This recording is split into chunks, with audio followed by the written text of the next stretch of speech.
Hey y'all, welcome back to another episode of Flow In, the space where we pause, we breathe, and we reconnect with ourselves from the inside out. I'm so glad you're here. Today's episode is a personal one. It's one I lived, wrestled with, questioned, and finally started to embrace. We're talking about trusting your intuition, learning to listen to that inner voice, especially when life feels like it's doing the most, when everything is uncertain and you don't know whether to go left or right or just pull over and take a nap. You ever been there? Yeah, well, me too. Now I must tell y'all, I haven't always been great at this. My thinking had always been on the logical side of things. Everything had to make sense on paper. I needed pros and cons lists. I needed steps. I needed proof.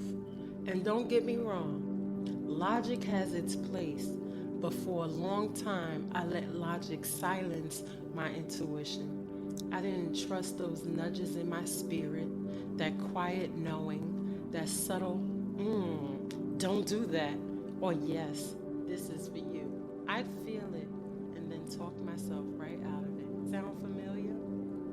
So today I want to talk about what intuition really is, how to recognize it, and why it's so important, especially during the uncertain, transitional, or messy seasons of life. And of course, I'm going to give you some practical ways to reconnect with your own inner voice, your divine GPS, so you can flow forward with more clarity and peace. So let's breathe into that for a second. Take a deep breath with me. Inhale through your nose, hold it, and exhale slowly out your mouth. Let's do that one more time. Inhale, hold, exhale. All right, let's get into it. So let's start by talking about what intuition really is. Because sometimes when people hear intuition, they think it's this mystical, out there concept, but it's really not.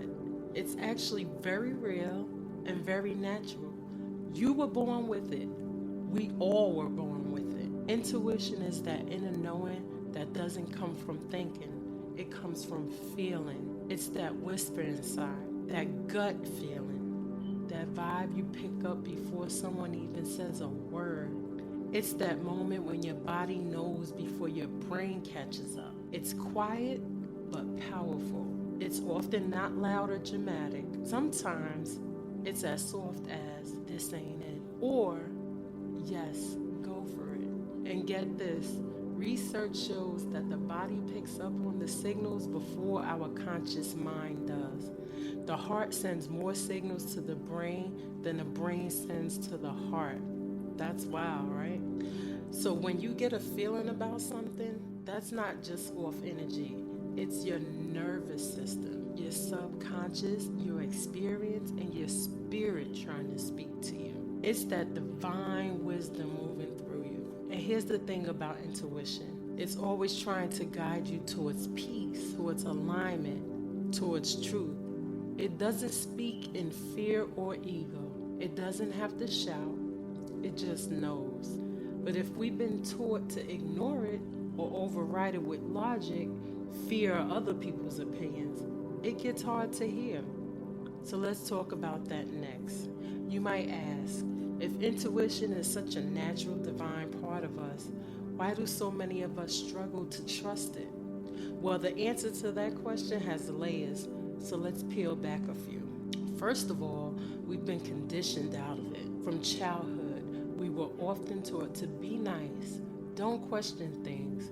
We're told to respect authority, follow the rules, stick to the plan, even when our body or our spirit is telling us something's off. We override it to keep the peace. We've learned to listen to everyone but ourselves. Teachers, bosses, family, pastors, influencers. Everybody has a say except the voice within us. Second, we've been taught to worship logic. And look, logic is not the enemy. It's very useful, but it's not the only way to know something. There's a kind of intelligence that lives in the body, in the spirit. It doesn't show up as fact or as data. It shows up as energy, sensation, a pull. And for those of us who grew up needing to be the responsible one, the fixer, the planner, we often learn to rely so heavily on the mind that we forget how to listen to the soul. And let's be honest, sometimes fear just gets in the way. Sometimes your intuition will tell you something that doesn't make sense at first. Like, leave that job, end that relationship, rest, speak up, wait, move. And your logical mind is like, girl, what? That's risky. That's scary. That's not secure. So you doubt it, you delay it, you ask 10 people for their opinion, you go in circles, and meanwhile, your spirit is like, sis, you already know. Yeah, I've been there. But here's what I've learned. Your intuition doesn't need to shout to be right. It doesn't beg, it doesn't force, it offers, it guides, and it will keep circling back until you're ready to listen. Let me tell you a little more about what that looks like in my life, how I came to even start trusting my intuition. Because like I said earlier, I'm a logical thinker by nature. I like plans. I like clarity. I like knowing what's coming next. I've always been the kind of woman who handled her business, made things happen, kept things moving. But underneath all that doing was this quiet voice, that inner nudge. And I used to ignore her a lot. I feel something in my spirit and immediately talk myself out of it. Or I'd get a download of an idea and instead of trusting it, I go research it to death, trying to find proof before I move. Does this sound familiar?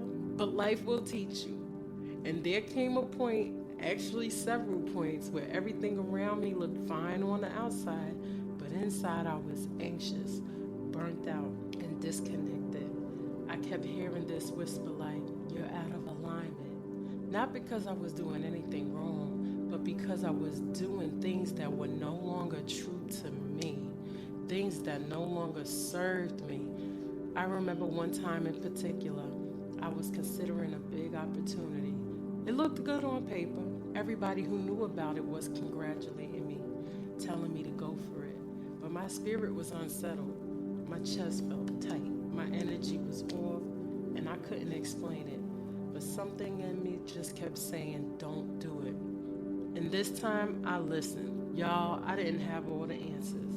I didn't have a backup plan, but I honored that voice.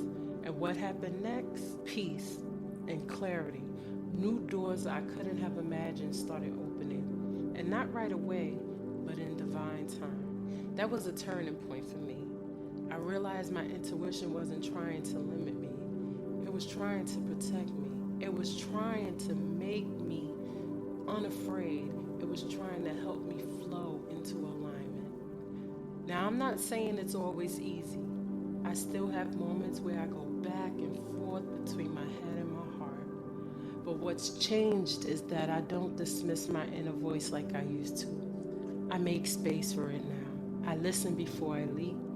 I check in with myself. And that's what I want for you too. All right, let's talk about how to actually reconnect with your intuition. Because maybe you're like, okay, I hear you, sis, but how do I know it's intuition and not fear? How do I hear it when life is loud and I'm overwhelmed? I got you. Here's a few grounding ways I've learned to come back to my inner voice, even when things feel chaotic and unclear. Number one, get quiet.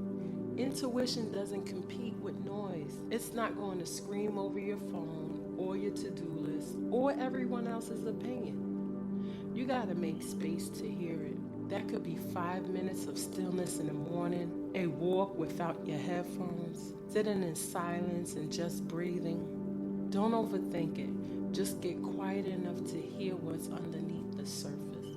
Number two, pay attention to your body. Your body will tell you the truth.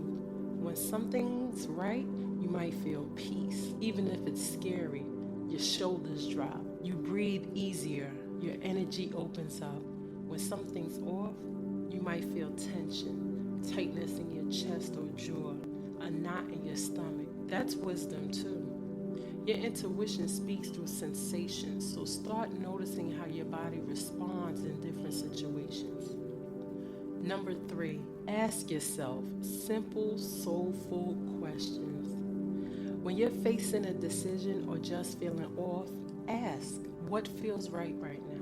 What would bring me peace? Am I moving from fear or from faith? Don't force an answer. Just ask and listen. You'd be surprised what rises up when you make room for your own truth. Number 4, watch your patterns. Sometimes intuition shows up as repetition, a thought that keeps coming back, a message that shows up in different places, a dream you can't shake. Pay attention to that. It's not coincidence, it's guidance.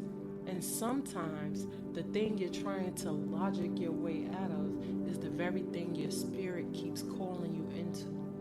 And number 5, start trusting the little things. Your intuition gets louder the more you honor it. So don't wait for something big to happen to start listening. Start with small things. What do I need right now? What do I want to eat? Should I call this person back or wait? Practice following those nudges in the small moments, and over time, you'll build trust with yourself again. All right now, you know I couldn't let you leave this episode without some practical ways to flow in and start building a deeper relationship with your intuition.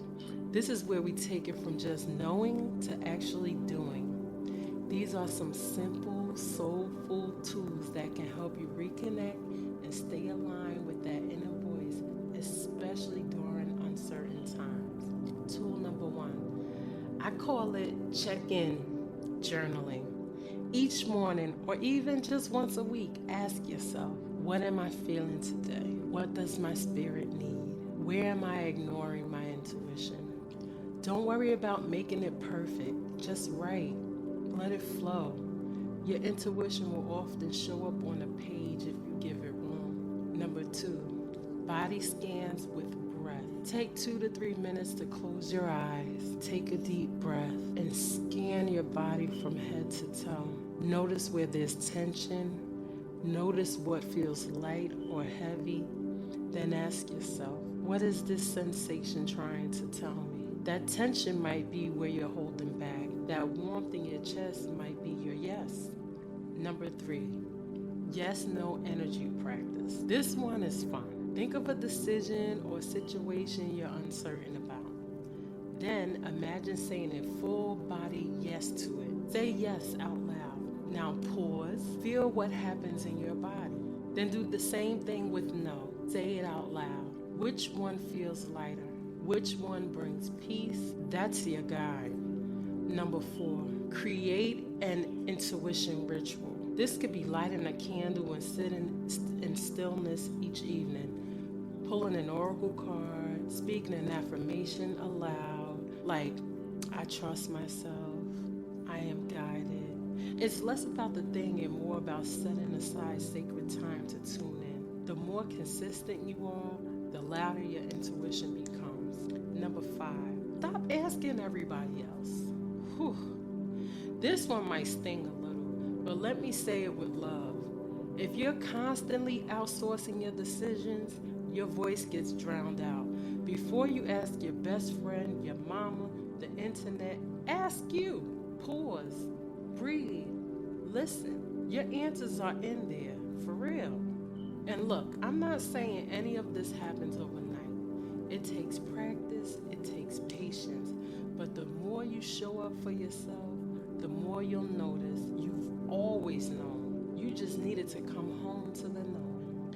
So let's bring it all home. You are not broken for a second guessing yourself. You're human. You've lived in a world that taught you to survive, not to trust yourself. But underneath all the noise, all the fear, all the expectations, there's still a voice in you that knows. Your intuition is not lost. It's just waiting on you to come back to it. You don't need to do more. You don't need to fix anything. You just need to listen. So wherever you are right now, I invite you to slow down with me. Close with our signature flow-in moment. A breath, a reset, and a reminder of the truth that already lives inside you. Let's begin. Sit or stand in a comfortable position. Relax your shoulders. Unclench your jaw. Close your eyes if you can. Take a deep breath in through your nose. Hold it for 4 seconds. And slowly exhale through your mouth. Let's do it. Inhale, hold, exhale. Let's do that again. Inhale, hold, exhale.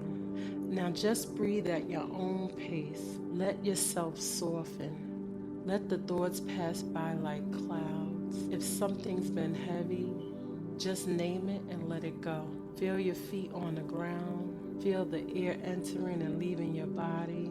You are safe in this moment. You are supported. Repeat after me, either out loud or in your heart. I trust my intuition. I honor my inner voice. I don't need all the answers to take the next step. I flow in divine timing. I flow in alignment. I flow in truth. Let that sit with you.